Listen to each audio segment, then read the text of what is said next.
undoubtedly, we are going to get to some important topics like COVID-19 testing and cancer screenings. But I want to start somewhere humble first, because for most of us, the closest we come to thinking about microorganisms is the 3-second rule. Our toast hits the floor, it hits it butter side down. We figure if we pick it up quickly, we'll be fine. But I want to ask each of you, because you're immersed in this world of screening and tests to find the most minute traces of bacteria and biological markers, what goes through your mind when someone puts this scenario to you? Well, can I just say that I have to defer from this because I'm a tissue pathologist. I don't even look at bacteria very often. So I'll probably have to ask my very learned colleague, Travis Brown, to answer that one. Well, I've got kids, so I know I catch anything and everything. So the 3-second rule tends to be a 10-second rule in my house with the kids. And you just know that you get everything they get. So fortunately, if you think about it, even though we're in the COVID environment, what most people have to remember is we're living with bugs and microorganisms all the time, and the vast majority aren't dangerous. In fact, a lot of them are actually good. We've got them in our gut all the time and they help us. Just every once in a while we come across one that makes us unwell. As you say, a vast majority of bacteria that we have within us, kilograms of bacteria live inside us, and they are beneficial to us as well. Kilograms of bacteria.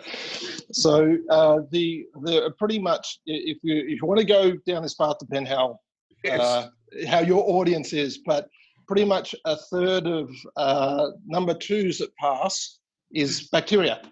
Yes, when you go to the bathroom, that's pretty much a third of what you do on the back end side is bacteria.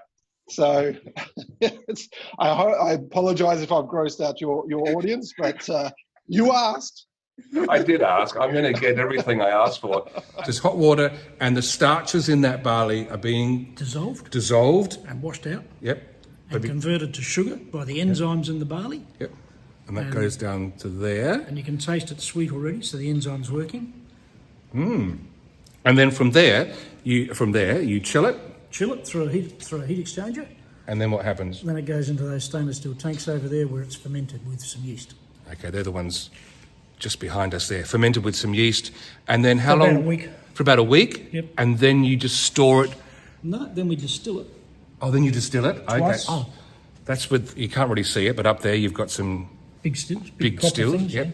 And then after that, so you've distilled it, then it gets bottled. No, then it gets put in a barrel for 2 or 3 or 4 years.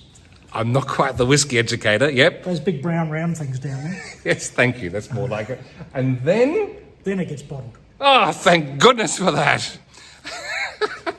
You're going to hear the tasting of Iniquity Blend number 18 in this episode of the Adelaide Show that's coming out this weekend. That's Buckbean and the Bog, Luke Turton, the author, Alexandra Lopez, the voice artist extraordinaire. And I love the exercise at the end where you have to draw an experience you've had in mud or something of that. Well, I did one while we were listening to it. Can I? Now, this is hard to show in an audio podcast, but I might share this in the video. Have a look at what I created. That is a portrait that I actually painted. Wow. In the mud? In mud. The mud's on the other side. But modesty prevents me from showing that because this was meant to be a G-rated part of the podcast. Meant to be for children, but hey, whatever works. That lady